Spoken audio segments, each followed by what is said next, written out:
This program is rated SPG. It contains scenes with themes, language, violence, sex, horror, or drugs which may not be suitable for children. Strong parental guidance is advised. Ang kwentong matutuklasan nyo sa araw na ito ay patungkol sa pamilyang Chavez na punong-puno ng mga pamangkin na mula noon at hanggang ngayon ay pinapaniwalaan pa rin ng pamilyang ito. Sa isang tahimik na baryo, may magkasintahang labis na nagmamahalan, si Laura at si Lawrence. Matagal na nilang pinapangarap ang kasal, ang pamilya at ang masayang buhay. Pero sa Pilipinas, kahit gaano ka kasaya, may isang bagay kang di matatakasan.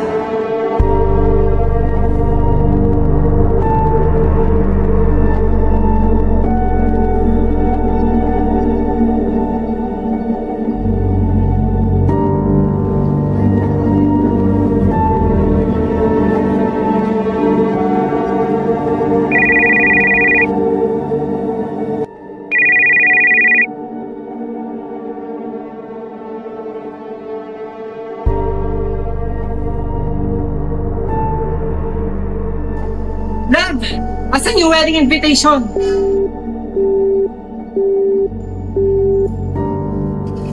Love, may tumawag. Si Mama. May masamang balita daw. At dito magsisimula ang kakaibang kwento ng pamilya Chavez. Sabi nila, malas daw magpakasal habang may patay sa pamilya dahil baka sumama raw sa libing ng kaligayahan ng mag-asawa. Love, si Lolo Javier daw. Patay na. Ha?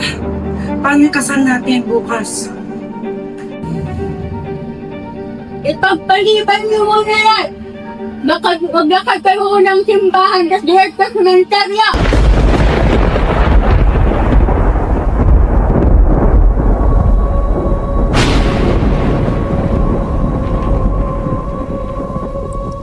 Sa lamay, bawal magwalis o magligpit. Baka raw madala mo ang kaluluwa ng patay. Ang dumi naman dito. Ayusin ko.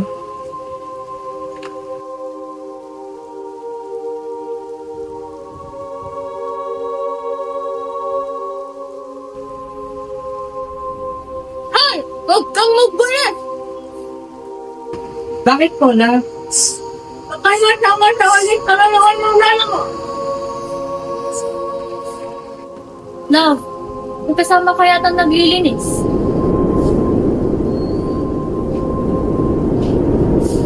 O ayan! Huwag niyo akong tinigilin pag nagparamdam sa ilimangang gabi! Yung mastisa ko! Matapos pumanaw ang kanilang Lolo Javier, tila lahat ng nangyayari ay nagkagulo-gulo na parabang isang domino, isang pangyayari ang naging sanhi ng isa pang pangyayari. Lahat ay nagkawatak-watak na at ang pinaka-naapektuhan ay si Laura, pinakaunang apo ni Lolo Javier. Siya ang sumalo sa lahat ng sakit, bigat at hirap. Sapagkat matapos ng lamay, ay nag-away sila ng kanyang nobyo na si Lawrence na naging dahilan kung bakit umalis ito at iniwan si Laura sa alaga ng kanyang lola Edna. At dumating na ang Pasko at bagong taon ang simula ng kanilang masayang buhay.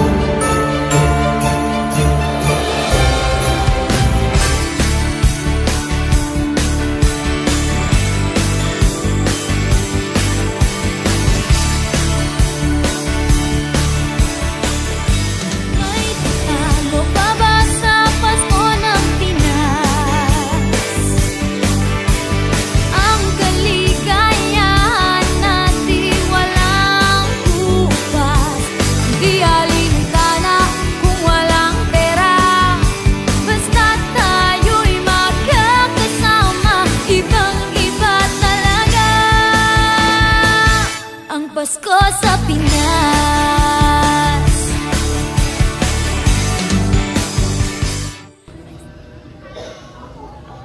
Uy! Si Lolo Javier! Lola, si Lola Javier, oh. Saan? Oo nga! Merry Christmas from heaven mga po. Hala ka nga po. Kapag hapit ng alas 12 ng hating gabi, magkisitalon kayo. Para kayo naman ay tumangkad. Tignan ang liit niya! Bagong daan na ka nga po. Magkisitalon na kayo. Talon.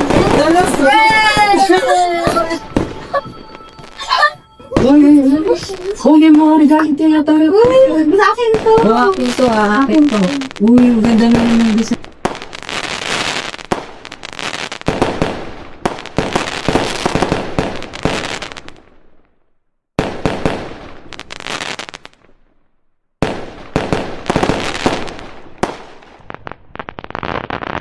Papa! Ano po yan lang? Saan ka pupunta? Ang lola, dyan lang po. Ganun ba? Mag-iingat ka ha. Alam mo naman, marami kong kanto doon. Kapag naligaw ka, baliktarin mo lang yung damit mo. Nakabalik ka dito. Nandiyan mo? Sige po lang.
ay nagdadala ng mga mahalagang aral na maaring magsilbing gabay sa ating buhay.